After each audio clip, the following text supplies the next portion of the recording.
ዜማ እንዴት ነው የሚያድገው?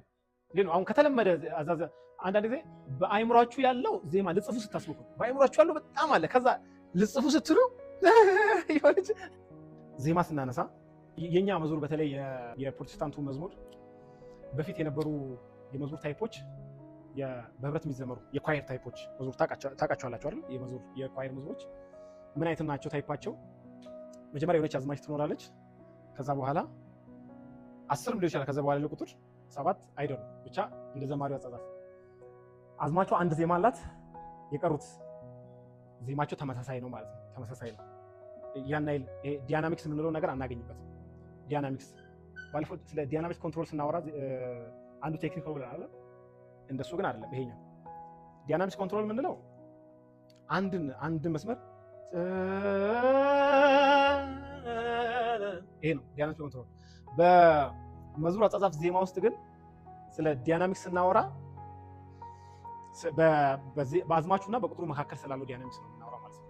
ስለዚህ በጣም ሎው ፒች ሆነው የሚጀምሩ መዝሙሮች አሉ። ከዛ በኋላ ቁጥራቸው ደግሞ ከፍ እያለ ይሄዳል።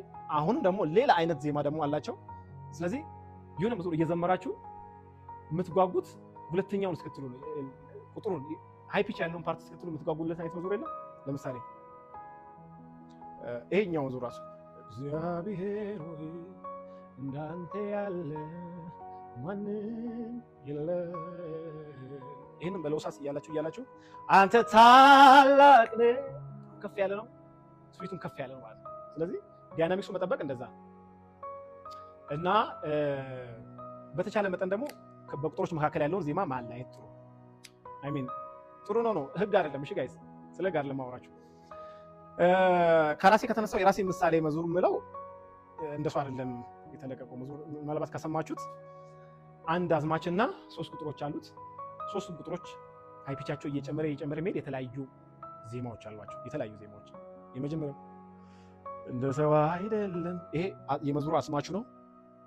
ከዛ ጽድቄ አይደለም ለመኖሬ ብሎ ይጀምራል። ትንሽ ከአዝማቹ ትንሽ ከፍ ያለ ነው። ከዛ ሞት የተገባው ነው የሚለው ፓርት ከዚህኛው ደግሞ ከፍ ይላል። ከዛ መጨረሻ ላይ ሰው ከሰው ቀርቦ ብሎ ይጀምራል። ስለዚህ እየጓጓችሁ እያመለካችሁ ስፒሪቱን ከፍ እያለ ዜማውን ከፍ እያለ ምናምን ትሄዳላችሁ ማለት ነው። ወደማትመለሱበት ወደ ጌታ አይደለም። ስፒሪቱን ከፍ እያደረጋችሁ ይሄዳል። ስለዚህ ዳይናሚክስ ላይ በደንብ አስቡበት። በቃ አንዱ መዝሙር ከአንዱ መዝሙር ለየት የሚያደርገው አንዱ ዳይናሚክስ ነው አሏቸው። ግን ዳይናሚክስ እስካሁን የዘመርናቸው መዝሙሮች ዳይናሚክስ አሏቸው፣ ግን ይመሳሰላሉ። የሆነ 5 ቁጥር ካሉ 5ቱም ቁጥሩ የሚመሳሰል አይነት ነው የሚሆነው እና በመካከል ልዩነት መፍጠር በጣም አስፈላጊ ነው። ከዛስ በጣም መጠንቀቅ ያለባችሁ ከዘፈን ዜማ በደንብ መጠንቀቅ አለባችሁ። ከዘፈን ዜማ ይሄንን ስላችሁ አሴ ክርስቲያን ቁጭ ብሎ ዘፈን ይሰማል ብዬ አላስብም። ክርስቲያን ሆን ብላችሁ ስልካችሁ ላይ ጭናችሁ ዘፈን ትሰማላችሁ ብዬ አላስብም። እንደዛ ካረጋችሁ ምንም ከእግዚአብሔር መንግስት ጋር ተቃራኒ እየሰራችሁ ያላችሁት። ምንም እዚህ የምትሰሩትን ነገር ተቃራኒ ሁሉ ነገር ለእግዚአብሔር መንግስት እንደሚሰራ ሰው ግን መዝሙር ዘፈን አስቡም ብዬ ነው ማምነው። እዚህ ያላችሁት ማምነው። እኔ እኮ እምነቴ እኮ ነው። እኔ አምናለሁ እኮ እምነቴ ነው። ከዛስ ታክሲ ውስጥ ስትሄዱ ትሰሙ ትችላላችሁ ብዬ አስባለሁ። ሆቴል ቁጭ ስትሉ ካፌ ምናምን ይሰማል ብዬ አስባለሁ። ቲቪ ላይ ዜና ከተሰማ በኋላ ፋዘሩ አልቀይር ሲል በዛው ዘፈን ሲመጣም አብሮ መቆምቆሙ ምናምን አለ። እናንተ ስልካችሁን እየጎረጎራችሁ ማሰሙ ይመስላችኋል። እየተጫነ ነው፣ ዳውንሎድ አፕሎድ እየሆነ ነው። ከዛስ ቁጭ ብላችሁ መዝሙር ለመጻፍ ስታስቡ እናንተ እኮ አታውቁትም፣ ምንም አስባችሁትም አይደለም። ገብቷል ግን በማለት ዜማው ገብቷል። ዜማ በጣም ሴንሲቲቭ ነው። እኔ መዝሙሮቻቸው ከዘፈን ጋር የሚመሳሰልባቸው ዘማሪዎች አልፈርድባቸውም። ያን ያህል ለምን ታውቃላችሁ? አውቃችሁት አይደለም ሳታውቁት ነው ድራይቭድ የምትሆኑት ማለት ነው።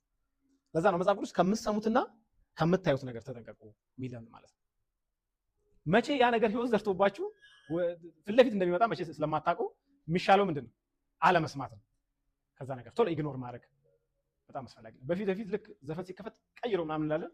አሁን ግን እስቲ ቆይ የሰማችሁት አይመስላችሁም? የሆነ ነገር እያደረጋችሁ ነው፣ ግን እንዲዘጋም ብዙም አትፈልጉም ምናምን።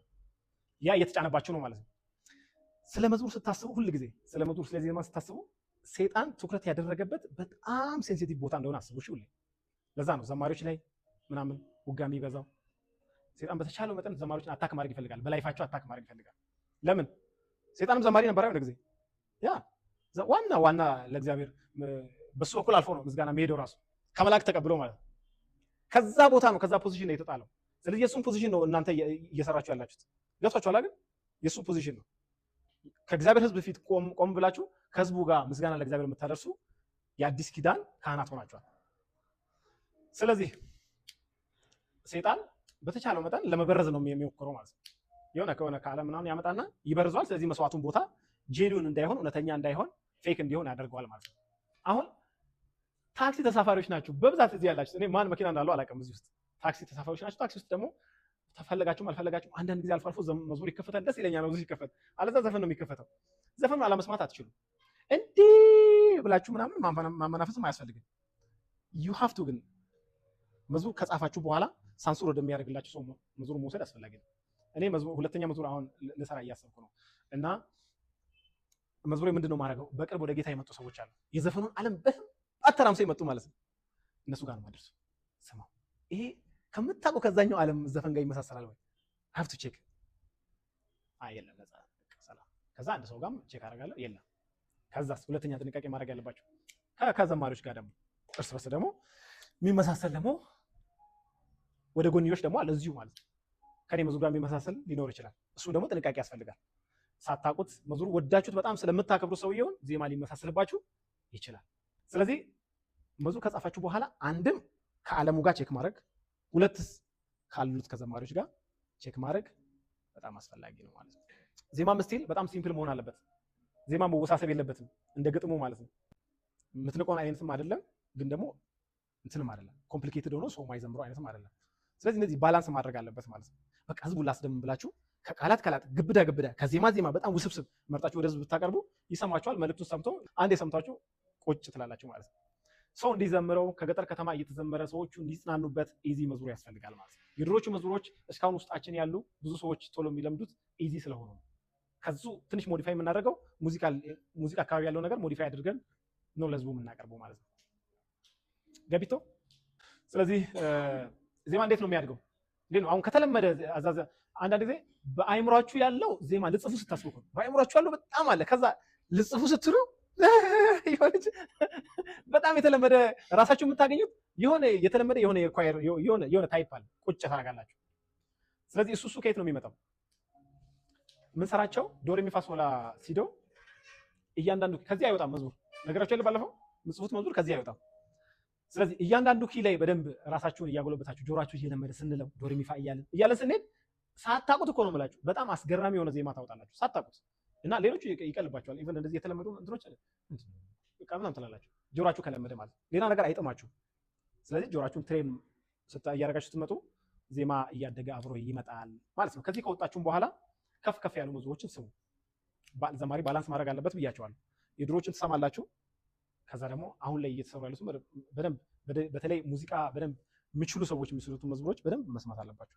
ዘፈን መስማት ስለማትችሉ ማለት ነው። እዚሁ ቤት ውስጥ ያለው ነገር መጠቀም ወደዳችሁም ጠላችሁ ከሁሉም በላይ ከእናንተ ጥረት በላይ ቆንጆ መዝሙር የሰው ልብ ውስጥ የሚቀር መዝሙር እንድትጽፉ የሚያደርገው ውስጣችሁ ያለው ጸጋ ነው። ሰው ሁሉ ነገር ኖሮት ውስጡ ጸጋ ከሌለ ባዶ ነው። ባዶ ስላችሁ ባዶ። አንዳንድ ሰው በቃ ይዘምረዋል ይለዋል እኮ ቆንጆ ድምፅ አለው ጸጋ ግን የለውም። ምንም ፔኔትሬት አድርጎ የሰው ልብ ደስ አይለኝም ትላላችሁ። ምንም አታውቁትም ሰውየው ምንም በቃ አይጠመኝም ምንም በቃ ጠባይ ነው ምንም ነገር። ስለዚህ ጸጋ የሚባል ነገር ያስፈልጋል። ጸጋ ለማግኘት ደብተር ይዞ ወደ ትምህርት ቤት መንበርከክ በአፊት መንበርከክ ያስፈልጋል። this is the whole package ማለት ነው። አንድ ዘማሪ እንደው ከእግዚአብሔር ዘንድ ዘማሪ ተደርጎ ከተሾመ ይሄ ጸጋ ለሱ ከተሰጠ ይሄ ጸጋ ፓኬጁ ፉል ነው ብዬ ነው ማምነው ነው። የሆነ ነገርን ከሆነ ለምሳሌ አንድ ሰባኪ ሲሰብክ የመስበክ ጸጋ አለው። ከዛ ስብከቱ ሌላ ሰው ነው የሚያዘጋጅለት ነው ራሱ ነው የሚያዘጋጅለት። ቁጭ ብሎ አንብቦ ራሱ ነው የሚያዘጋጅለት። ፉል ነው ፓኬጁ። የሆነ ሰው ነገር አያደርግለትም። ራሱ ያ ጸጋ ሙሉ ነው። የነቢያት ጸጋ መገለጥ ከሰው ተቀብሎ ነው ለሰው መገለጥ የሚያመጣው ራሱ ነው። ያ ሙሉ ነው። ወደ ዘማሪ ስትመጡ አንድ መዝሙር የሚያሰኘው እነዚህ ሁለቱ ኮምፖነንቶች ናቸው ብለናል። ዜማና ግጥም መኖር አለበት ብለናል። ስለዚህ ጎሎ የለም ማለት አንድ ሰው ግጥም ካለው ገጣሚ ነው እንጂ ዘማሪ አይደለም። በኔ ትምህርት በኔ አስተያየት ማለት ነው። ተግባብተናል ጋይስ? ቴንክ ዩ ሶ ማች